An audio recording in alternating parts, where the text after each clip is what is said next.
Chers amis, bonjour. Bonjour Philippe. Bonjour Reg. Alors, nous sommes militants du PCRF de la région Paris-Île-de-France et nous allons faire une série de vidéos consacrées à l'actualité récente liée à la contre-réforme des retraites prévue par le gouvernement Macron-Borne, à savoir le recul du départ de la retraite à 64 ans, avec 43 ans et 3 mois de cotisation pour prétendre à une retraite à taux plein.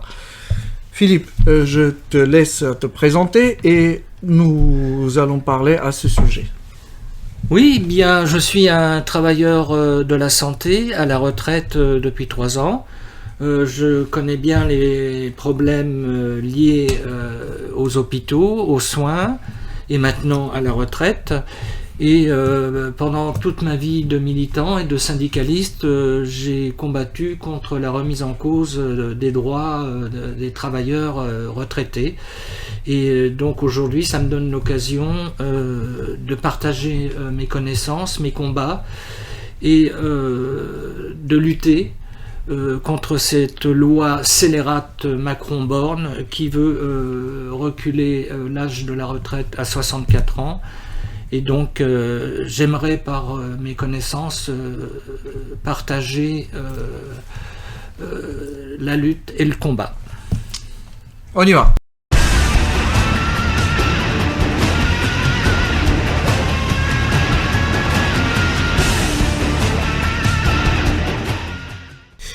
10 janvier 2023, présentation à un conseil des ministres de cette réforme. » Est-ce qu'on est étonné, Philippe ?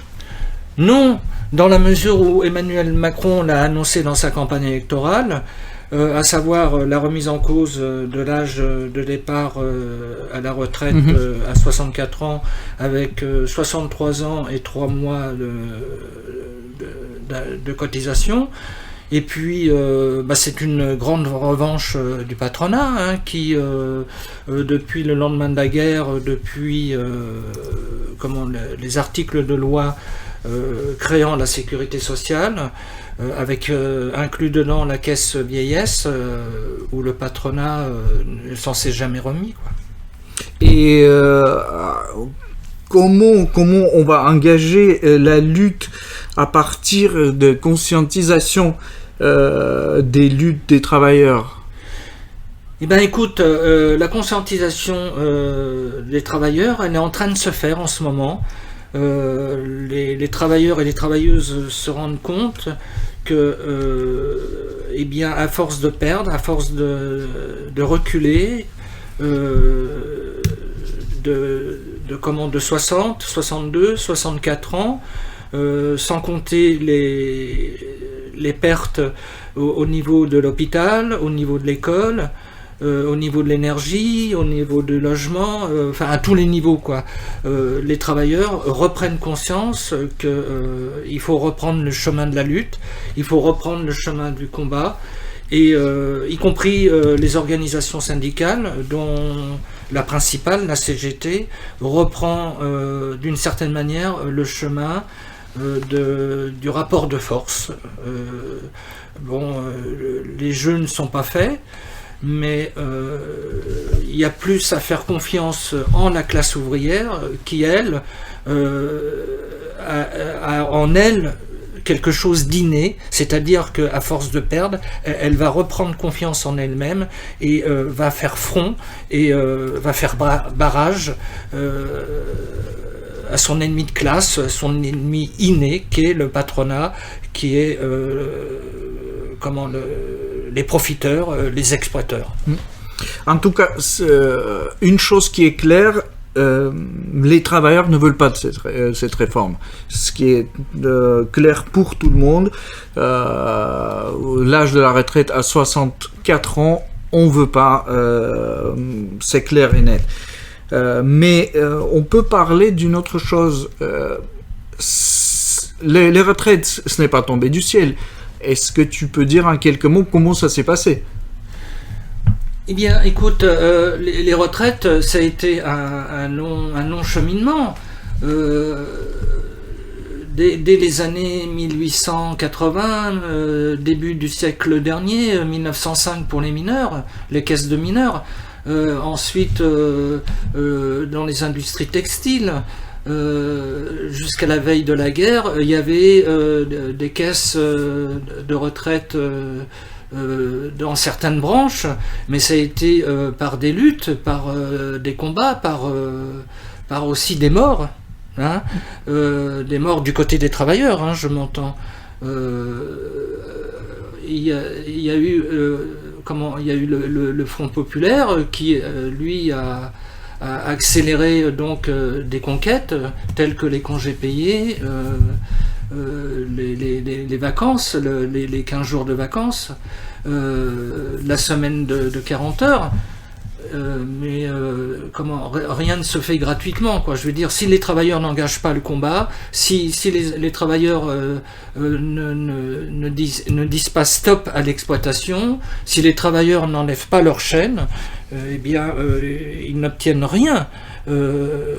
Donc c'est par la lutte, et une lutte effrénée contre l'exploitation qu'il obtient des avancées. Et donc aujourd'hui on voit clairement que année après année nous reculons, mais à une époque c'était pas comme ça.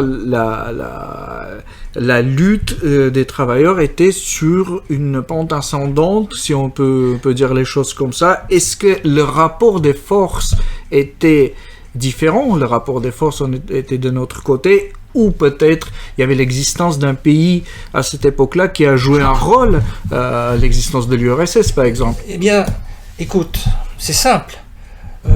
Dès les années 1930, vu l'évolution d'un jeune pays, d'un jeune système qui se mettait en place, le socialisme en URSS, vu les avancées que cela produisait, aussi bien au niveau de l'industrie que de l'agriculture, la sortie d'une société moyenâgeuse, les travailleurs ne se sont pas trompés et ont vu les avancées flagrantes de cette jeune démocratie socialiste, ce qui a occasionné donc les grands mouvements de 1936, et surtout au lendemain de la Deuxième Guerre mondiale, avec le Conseil national de la résistance, la création de la sécurité sociale, les grands conquis, hein, les 4 semaines de congés payés, l'apport indéniable du grand frère soviétique, hein, il faut appeler les choses par leur nom, a aidé le mouvement ouvrier international à obtenir des avancées non négligeables. D'accord. Donc, revenons vers la chronologie. Donc, 1945, rappelle-moi, c'est quel mois Alors, 1945, c'est le 4, il me semble, hein, c'est le 4 et le 19 octobre 1945, c'est la création les lois de la création de la sécurité sociale. Donc, la sécurité sociale une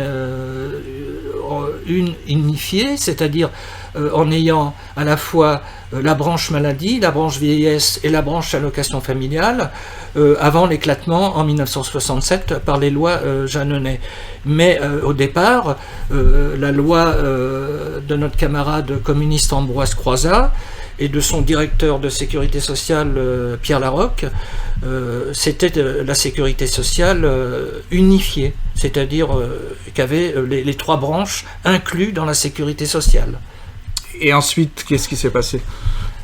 Ensuite, ce qui s'est passé, ça a été l'éclatement donc des 3 branches en 3 branches. Hein, vieillesse, maladie, allocation familiale, et par la suite donc les allocations chômage, 4e branche, et au fur et à mesure le déremboursement des médicaments, la remise en cause des administrateurs des caisses qui n'étaient plus élus. Ils étaient nommés, c'est-à-dire que les organisations syndicales choisissaient leur administrateur, et donc ils n'étaient plus élus par les travailleurs, ce qui a été une grande remise en cause démocratique. Nos ennemis de classe, nos gouvernants et le patronat ont la démocratie plein la bouche, mais n'empêche que il est regrettable de remarquer que aujourd'hui on ne vote plus pour nos représentants. Il en est de même pour les représentants prud'homaux. Ils sont nommés, ils ne sont plus élus. Donc je trouve que les travailleurs sont bafoués. On leur enlève un énorme pouvoir. Là où ce que j'ai oublié de dire aussi, c'est une première remise en cause en 1947 par Paul Ramadier. C'est la loi tendant à modifier l'ordonnance du 4 octobre 1945 sur l'organisation administrative de la sécurité sociale. Donc déjà là, on voit qu'il y a un intérêt pour le patronat et la social-démocratie de l'époque, sous la 4e République, de remettre en cause de la manière dont fonctionne administrativement la sécurité sociale. C'est-à-dire d'enlever aux travailleurs la maîtrise. Il faut savoir, pour la petite histoire, que le patronat est représenté par des administrateurs qui a une hauteur de 25%. Les 75 autres pourcents, ce sont des administrateurs ouvriers. D'accord. Le patronat n'a que 25%. Donc on voit là la hargne du patronat pour récupérer ses billes, de revenir à 50%, ce qu'il arrivera avec les lois de 67, les lois Jeanneney, où il récupérera donc 25% d'administrateurs en plus, donc égal à égal. Et là, arrivé aujourd'hui où, il faut l'avouer, c'est le patronat avec le petit patronat sur les organismes sociaux et la protection sociale en général en France, d'où où il arrive à avoir des suspensions de cotisations sociales pour les salaires qui sont au SMIC, pour avoir des petits avantages par-ci par-là, pour ne pas cotiser sa quote-part, qui est pourtant du salaire. Donc pour être clair, 1945, on part à quel âge à la retraite ? Alors, 1945, on part à 65 ans. 65 ans. Oui. Donc, ensuite, 67. Alors, 67, on part toujours à 65 ans, tout en sachant que déjà, il pense à toucher ce départ à la retraite, mais Ambroise Croizat est toujours là, il est au Conseil d'État pour éviter à ce qu'on touche à sa loi. Et donc, il y a un grand changement dans les années 80, début des années 80. En 83. Donc, après l'arrivée de François Mitterrand au pouvoir en 81, en 83, avant le virage à droite toute, c'est la création l'acquis des retraites à 60 ans, donc les travailleurs partent 5 ans plus tôt avec encore 37 ans et demi de cotisation. Donc c'est une grande victoire. C'est une grande victoire obtenue par les élections, par des mouvements sociaux, mais on ne peut pas dire que ce soit réellement comme en 1936 ou en 1968 où il y a eu des grandes avancées sociales. On peut dire que c'est une avancée plus tranquille, plus une promesse électorale qui est tenue, avec un certain rapport de force quand même syndical où la CGT est encore puissante. Et donc c'est sous Sarkozy qu'on perd une bataille et donc l'âge de la retraite est reculé à 62 ans, si je me trompe pas. Oui, parce que bon, sous Sarkozy, mais bon, il y a le livre blanc de Rocard qui annonce la couleur et qui aide Sarkozy à la mise en place de ce recul à 62 ans. Michel Rocard, Premier ministre de Mitterrand, prévient que de toute manière, il n'y a pas assez de naissances, la population vieillit trop, les gens vieillissent de mieux en mieux, vieillissent de mieux, non. C'est pas exactement ça. Les gens vieillissent, mais ils disent pas que ils vieillissent tout en étant malades, ou ils partent pas à la retraite en bonne santé. Il dit les gens vieillissent, donc il faut reculer l'âge de la retraite. Reculer l'âge de la retraite. Donc Sarkozy arrive et plof avec Alain Juppé, ils font reculer la retraite à 62 ans. Voilà. Sans compter les lois Juppé qui font éclater par-ci par-là des administrations dans la protection sociale, à savoir les mutualisations de caisses, parce que là aussi, il faut se souvenir que chaque municipalité avait sa caisse de sécurité sociale, avait sa caisse d'allocation familiale, avait son ANPE, pour le chômage, et tout est mutualisé et sectorialisé, regroupé, et donc il y a des communes qui perdent leur caisse et il faut prendre sa voiture, faire tant de kilomètres pour pouvoir avoir accès à une caisse, et voilà, c'est déjà un problème d'accès pour les travailleurs. Donc, Philippe, on a parlé de 45, 67, 80, le recul qu'on vit aujourd'hui dans les années 2000. Donc, il y a une explication sur ça. On va parler peut-être dans les prochaines vidéos. Mais une dernière question pour cet épisode. Il s'est passé quelque chose entre 1945 et 68. Je pense que tu as quelque chose à rajouter. Oui, tout à l'heure tu m'as posé la question et j'ai omis de te répondre un point très important sur le rapport de force de la classe ouvrière. C'est la CGT qui a 5 millions, voire plus de 5 millions et demi d'adhérents. Donc c'est un sacré poids qui a fait que pendant une dizaine d'années, le patronat nous a foutu la paix, n'a pas osé trop revenir sur ce qu'il a perdu. Mais on a vu qu'il a commencé à passer la vitesse supérieure à partir des années 55, 56, même dès 53. Je dirais, 53, où déjà il y a une remise en cause des régimes de retraite dans la fonction publique.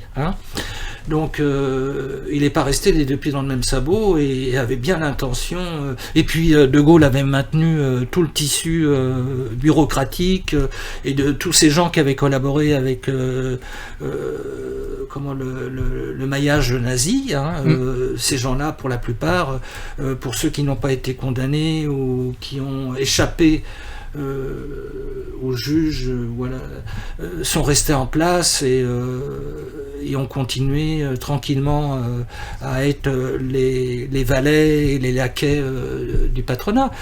Donc moi je dis que on parle de plus en plus de ce qu'a fait De Gaulle, mais non, De Gaulle est un responsable de ce qui se passe aujourd'hui.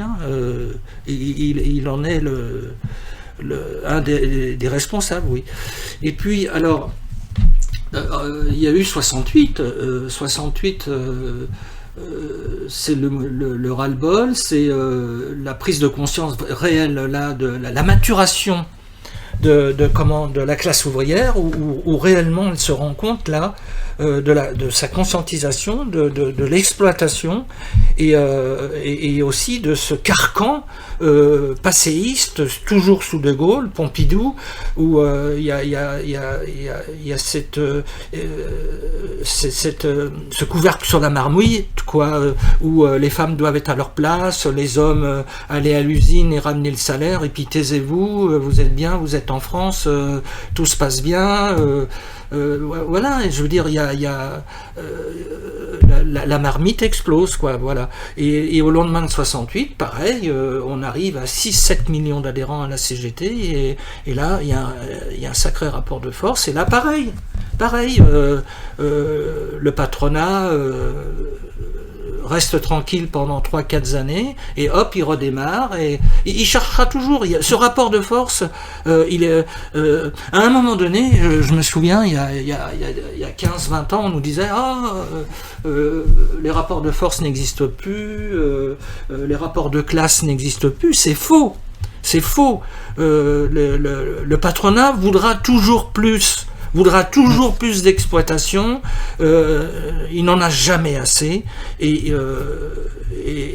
le crevard, ce sera toujours l'ouvrier, quoi. Voilà. Donc aujourd'hui, l'ouvrier, le salarié, il lève la tête et il dit non, je ne veux pas travailler jusqu'à 64 ans, je veux revenir à une retraite à 60 ans avec 37 ans et demi de cotisation. Exactement. Alors, donc, pour clore ce chapitre aujourd'hui, donc, ce qu'on peut dire, Philippe, c'est uniquement c'est le rapport de force et uniquement par les luttes qu'on peut obtenir quelque chose, n'est-ce pas? Absolument. C'est le rapport de force, c'est la classe ouvrière, l'élément dominant, et l'élément qui peut éclairer l'ensemble des travailleurs et des travailleuses. Qu'on peut renverser la vapeur et récupérer ce que le patronat nous vole, hein, notre force de travail. Ils nous volent notre force de travail, ils ne nous la payent pas comme il le faudrait. Hein. Quotidiennement, ils nous volent des heures, ils ne nous les payent pas. Et puis, il faut comprendre que l'avenir, c'est la prise en charge du destin des travailleurs, c'est-à-dire de s'approprier les moyens de production et d'échange, hein, c'est-à-dire s'accaparer les usines, là où on transforme la matière première, et décider par nous-mêmes, parce que les travailleurs l'ont montré pendant tout le long de l'histoire, qui sont capables. Ils l'ont montré pendant la Deuxième Guerre mondiale, hein, en luttant contre la machine nazie, qui savaient prendre leur destin en main et que c'était pas des idiots. Voilà. Qu'est-ce que je pourrais dire de plus ? Et il faut rajouter que la bourgeoisie française, à la différence des autres pays, a une sacrée expérience, une très très grande expérience de lutte contre les travailleurs, et cette expérience de mensonge et d'embrouille. Et c'est encore dans les années 30 Staline qui a souligné ça. Donc il faut qu'on soit vigilant et qu'on continue la lutte. Oui, absolument. Staline avait tout à fait raison. Et je rajouterais que, encore à l'heure où on fait cette émission, les jeux ne sont pas faits. Les travailleurs sont en train de construire les barricades, enfin, de faire la maçonnerie. Mais les jeux ne sont pas faits. Un grand travail reste à faire, et là est notre travail et notre devoir d'accompagner les travailleurs, de les éclairer, de les épauler, et de prendre notre bâton de lutte aussi. Et voilà, parce que même moi, en étant à la retraite, je reste un travailleur. Hein, je n'oublie pas d'où je viens. Et comme je le disais tout à l'heure, 45 ans de vie de labeur, c'est 45 ans de combat, de lutte, acharné contre mon exploiteur, mes exploitants. Enfin, voilà, j'appelle le monde du travail à se lever et à se battre contre notre ennemi acharné. Bon, merci Philippe, et je te dis à très bientôt. À bientôt.